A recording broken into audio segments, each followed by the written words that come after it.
I'll be downloading Rclone for Windows system here. So I'll click on download. I'll be downloading it for the Intel based 64-bit system for Windows.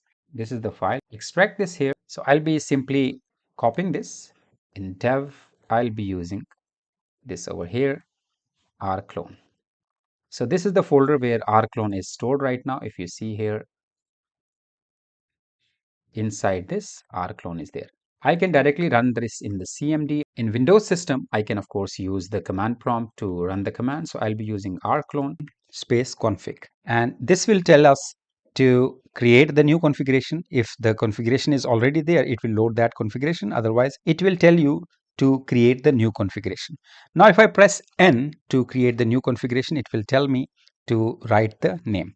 For example, I'll be giving it a name which will be Cloud Drive. There are various options available. If you want to use Google Drive, I have provided the link in the description where you'll understand that how you can connect Google Drive, which is here number 18. This option will be used for the Google Drive in case you want to use the Google Drive for the storage. We'll be using Microsoft OneDrive in this particular tutorial, which is number 34. So I'll be choosing option storage number 34 to connect to Microsoft OneDrive. Here you can use the client ID and client secret. So I'll not be using this client secret. So I'll not be using the region right now, blank. So it will choose the default location. Edit the advanced configuration. I'll not be using advanced configuration here. And now it is asking me to use the web browser to automatically authenticate Rclone with remote. So I'll be choosing yes here. And now it will be opening the web browser and it will ask me to log into my Microsoft account. So I'll be logging into Microsoft account here. Now here it is asking me to give the permission. It will be reading the file, having full access to your file. I'll be consenting and click on accept. Now it will say that it has been added successfully, and I'll go back here to the configuration here, and here it is giving me type of connection as a OneDrive personal or business, a SharePoint site or the URL, drive ID, or you want to type in the site ID. So I'll be using OneDrive for personal or business. So I'll be choosing option number 1. So I'll be choosing default here. Found your drive. I'll be using default. Yes. Press yes if this configuration is fine. So I'll be entering yes. Now I'll quit this. If I open this again here, rclone space config, cloud drive is connected to OneDrive. Now how I can use this? Of course, I can create the new mount here.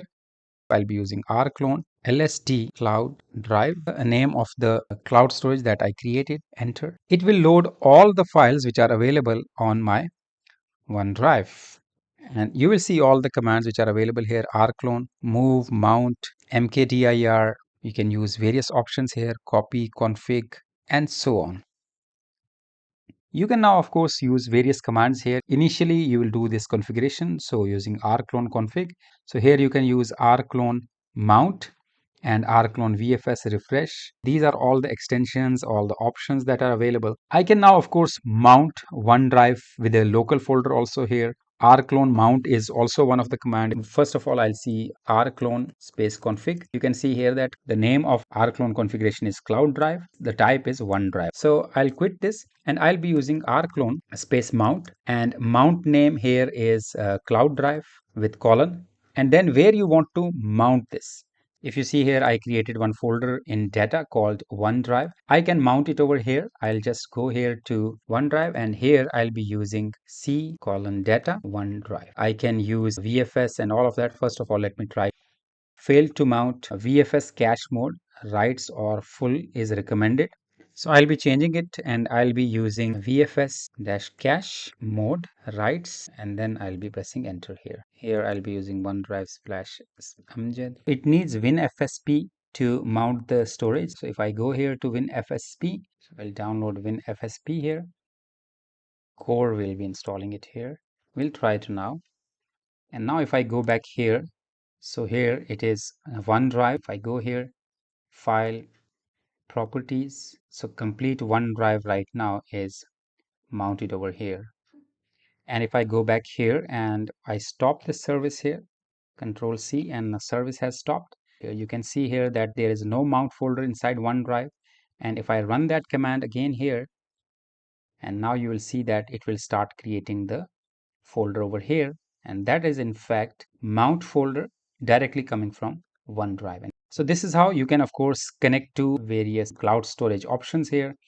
Rclone recommend these two options here. Storage day, it gives you 25 GB of free space. If I click here on pricing, you will see here that 25 GB is available for free. So you can start with free account for personal use or for business use, depending upon how you want to use it. If you want to go with the iDrive, Rclone is really giving you flexibility to move your files across all the drives. I have connected my OneDrive. I can also mount a Google Drive here without using any synchronization tool. I can simply use even the command over here. Inside commands, you can see here these are various options which are available. Keep watching SyncPix to see various possibilities. If I mount this, then only it will be mounted, but when I close this, it will be stopped. So the service Rclone was started and it stopped, but if I want to make sure that it connects all the time, the service is running all the times, so I can use that as a service. I have shared many projects and link is in the description below. So see you in next video. Take care and goodbye.